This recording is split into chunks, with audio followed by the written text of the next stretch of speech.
Welcome to episode 28 of Antlia, an arena battle this turn. Only a couple of people participated though, Katis and Agartha, funnily enough, continuing their feud here in the arena. Katis walked in with Ishtaran, the Lizard Heir, no kit, just as he is, and Agartha with a Troglodyte Lord, wearing a black steel full plate. This one is a hero, has a bit of extra natural protection. Both of these are tramplers, but both of them are size 4, so their trample is going to be useless against each other. So it's going to come down to blows for these two. Agartha has much superior hit points, protection, and strength, and Katis is doing a lot better, but Katis has more than twice the defense skill and 2 attacks. Alright, so place your bets.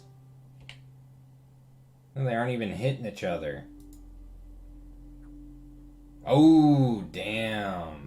The Lizard Heir got chunked in one hit. So the Troglodyte Lord is the winner. I think that was the probable result. Part of the Golden Sandals. We'll check those out in Agartha's turn. For now, we'll see what's going on in Ermor's world. And that, for the most part, is war and invasion. This right here is probably one of the most interesting battles happening with Ermor this turn. He's trying to push a pretty hefty amount of patrollers off of one of Yomi's forts. This includes a Dione wearing a horned helmet, a decent pile of Oni free spawn, some summer lions that were tamed by some little fire mage, bunch of goblins, few bandits, few Tengu floating around. You'll see them huck these lightning bolts at the beginning of the battle, and it looks like there's about 5 Oni Shugo here, probably scripted to thug. And Ermor has come with a lot of Equite, a big line of Hastati, and some Archbishops all in the back. A little bit concerning, as Yomi does have some wings back here, say with this Oni Shugo and these Konoha Tengu. Now here comes the lightning bolts.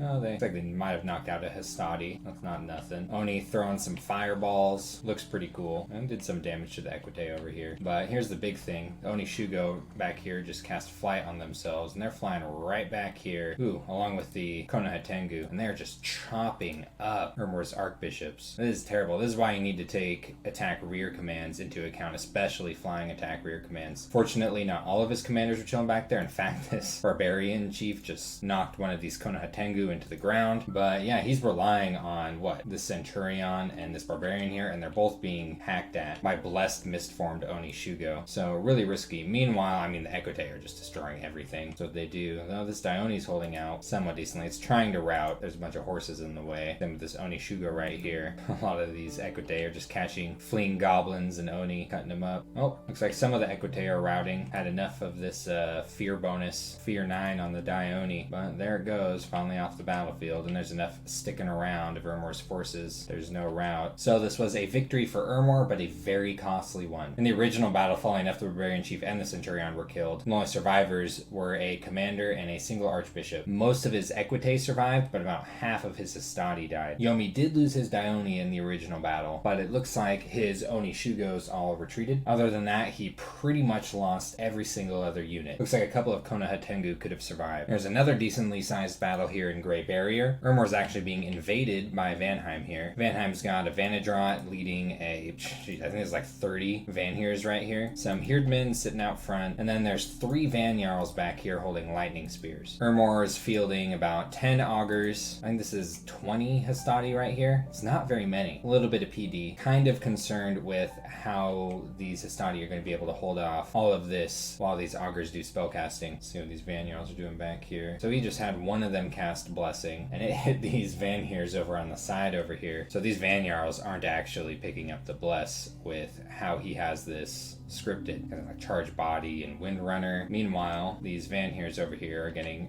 fireballed. Thunderstrike's coming down from the Vanadrot, and here come the Vanyarls, completely unopposed, right at Ermor's augurs. Ooh, damn! That Vanyarl got smoked. Looks like this one's blessed now. No fire resistance on this, so these fireballs are lethal. Oh, but there's just, yeah, not enough defense for these augurs here. I'm about to cast Burning Hands. Damn. Some Herdmen still on fire, probably screaming. So really costly battle for Ermor here. He lost 9 augurs. This one did retreat successfully, but it wasn't without losses for Vanaheim either. He lost a few Vanheers. That's not so bad, but losing 2 Vanyarls, that blows. These are pretty pricey. Like when you actually compare the amount of gold lost in this battle, it starts looking a little bit closer. Vanaheim lost over 600 gold worth of of units here, and Ermor lost about 700 gold worth of units. As far as gold investment, this battle was pretty close, but losing 9 augurs like that really sucks. There's a lot of research. There's a lot of combat potential when there's enough Estati guarding them. Also, there's a good chance Vanaheim might be taking quite a few less losses with these Vanyars, so I think a lot of this was due to fireballs and stuff from the augurs. If he had proper alteration and enchantment research, so he could cast buffs on that on things like Charged Body or Windrunner. This battle here is kind of neat, I suppose. The Misty Bog. Vanaheim is raiding with a Vanjarl and something like, 15 Herdmen here. And Ermor actually moved the Pontifex Maximus. Look at that fatty. Right in with about a dozen Equitae, and there's a few lizards here as province defense. These Herdmen here have pretty good stats and are glamored, so they are not your average units. See how they hold up against these Equitae. A little bit decently at first. They are holding back these Equitae, which does more than a lot of other units, but when it comes down to it, the Equitae grind through and the Vanjar runs for his life. So Ermor, at the cost of a couple of Equitae, cleans up all of these Herdmen and chases the Vanjar out, and the rest of these battles are just not very interesting raids against province defense. Huge pile of Estati here, moving into Norfongs. A crust of the earth is opened. Rivers of magma. This doesn't sound like a cause for celebration. Magma river, 3 fire gems a turn. Damn, that's a shitload of fire gems. So magma rivers aren't so bad after all. Oh dang, there's one independent commander that survived that crazy battle, weakened and with a never healing wound. Picked up a cursed knife after it too. Became a hero in the process. Grabbed an extra HP, whopping 14. Yeah, I mean, that's a lot for a human. And now Ermor's got to siege this down, but he doesn't have so many numbers here. Now, sieging this is going to be rough, especially with this big war going on with Vanaheim over here. It's going to be a really good time to get a hold of some Long Dead, but he doesn't actually have very many Augur Elders at all, and he seems to be keeping his gold occupied elsewhere. Dang, a lot of Hastati moving up onto Valadin though. Just about to hit Thaumaturgy 5, so he's going to have Soul Slay very shortly, and he has quite a few Augurs. All of these are capable of spamming Soul Slay in a decent little communion, so we will soon see if that's what he has in mind here. Katiz received a message from Agartha. This is just Agartha saying, yeah, it's cool to have that one province in your cap circle in the name of peace. Oceania is talking about some kind of two-pronged victory against Agartha. I think Oceania had like one battle with Agartha, and I get the feeling that Agartha wasn't really invading Oceania or anything like that. I think she might have been just sight searching down in the water or something. But the big thing on this message is Oceania is talking to Katiz about teaming up against Agartha, noting Agartha's large relative size. There's just a commander on a throne province right here. And Terminus, the one-armed assassin, take him on. Oh, landed a hit. There he goes. That magic cloak and dagger ain't for nothing. And this is just Katiz pushing off a bunch of stuff.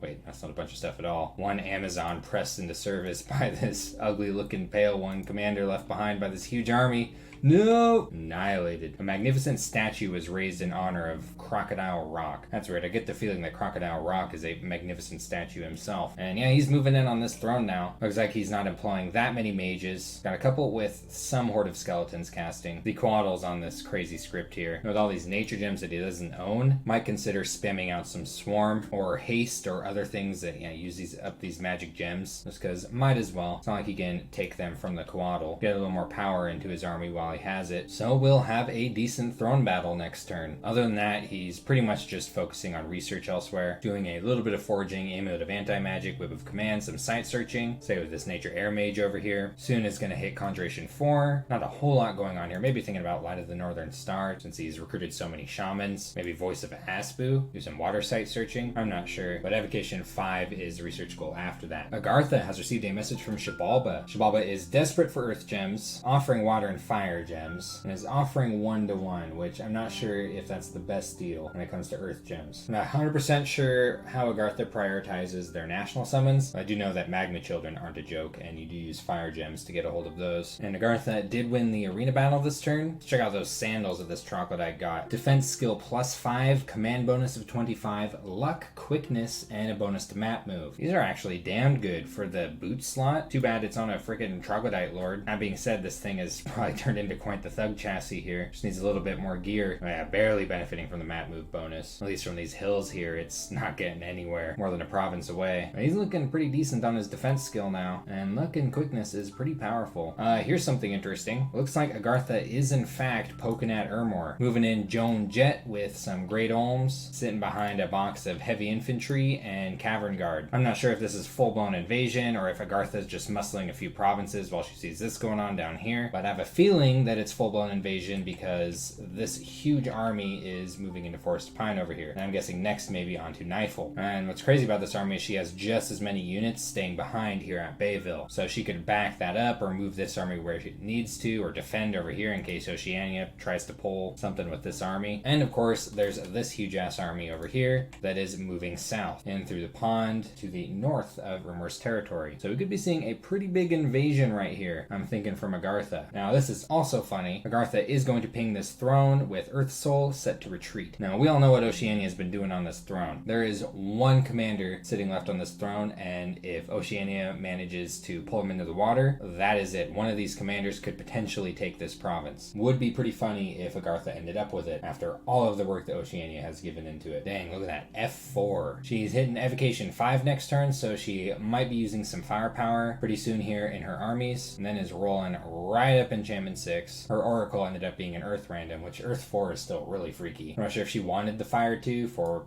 some Ruax type stuff, but Evocation 5, which she's just about a half, and Earth 4 random is not going to have any problem casting Earthquake. Pretty efficiently too after doing something like summoning Earth Power. Bad day for Ermor. Fimoria just hit a big research goal, Evocation 5, as well as Enchantment 2, which is going to land him Flight, though he doesn't have a whole lot of Fomorian Kings, and I don't think he's using them that way. Chival's actually got a decent amount of stuff moving through here. Wow, this just looks like a mess with all these Long Dead acting as commander guards. Well, that is just some PD here, just checking up on what Xibalba's bringing along. These beast bats are free spawned by the Onaki, so he's not actually losing them. They come in every battle. So something Fimoria is going to have to deal with sooner or later. The Sacred Scorpion number is only getting larger. Damn, look at that. He just found 2,000 gold lying around. And an enchanted mirror. You pass that thing right off to this Numidian champion. Increases the perceived army size to your opponent, so this army that's sitting here on Fimoria is going to look even bigger to Xibalba or anyone else that's lying around. Oceania is actually misusing this item over here. Here, I'll show you on Agartha's turn. Look at this. 80 Ichthyosaur commanders. Like, I guess it's technically possible that Oceania could have something like 80 Ichthyosaur commanders by this point in the game, but this isn't really realistic, and it says to your opponent that you're messing around with mirrors. But still, this 2,000 gold, I mean, this is why Luck 3 scales are really nice. With a massive pile of gold. And even though Fimoria just hit that huge research goal, he's still biding his time and building up his army, not moving too quickly against Xibalba. Maybe he really does want to get to Horde of Skeletons before he challenges this mass right here. And wow, it's been a while since we've seen a busy turn from Vanaheim. He just hit Evocation 5, similarly to Fimoria, and then he's moving up a little bit of Conjuration. I mean, you know about these battles from Ermor's turn. Assassin tried to eliminate one of the commanders. What the heck is this? Damn, going right after a Vanadrot. It'd actually suck if the Poison Dagger hit him. Let's see how the Vanadrot handles this.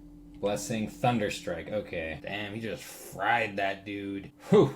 Okay, looks like Vanaheim is anticipating the move onto Valadin and is moving literally everything he's got down here onto that province. What he's not doing is moving and patrolling, which means there's a good chance that Ermor is going to knock the PD off of this fort without coming into contact of any of these soldiers. Nothing's looking too concrete in this section. I do think Vanaheim has made a decent amount of gains against Ermor, but until, he knocks out armies like this one right here, he's not going to be holding any of this stuff. And he does have a couple of Vanyarls standing around not doing anything, so might have not checked that before the turn passed over. Fafnir has 2 lightning spears now. Damn. It looks like he's going to try to confront this army right here, but I don't think Ermor's keeping that in one spot. Ermor's moving right on into Shadowglade. Now, this could end up being a little bit dangerous for Vanaheim. Gosh, imagine how devastating it would be for Agartha to just move right into the side of Vanaheim right now. Honestly, I think strategically that might be a hugely good move for Agartha. Of course, I only know this from, my overhead perspective, but I think this is a good example to keep in mind. Right now, Agartha, I think, could smear Vanaheim, and I don't think Vanaheim could really do anything to stop it. And then Agartha would be huge. So just something to think about. Look out for opportunities like this. Be a little bit cold, but you kind of have to be cold sometimes to win a Dominions game. Yomi's inbox is abuzz once again. Agartha letting him know that she is, in fact, attacking Ermor. So Xibalba is sharing his plan with Yomi, which seems to be to push out toward Fimoria and then walk into that cave and hold it with his perfect dark vision on his units. That cave is going to be really cozy for him and make it really hard for Fimoria to attack him. So that is how it goes down. That might be a decent forward defensive position for him. Oceania is sending him a Ring of Regeneration. Thank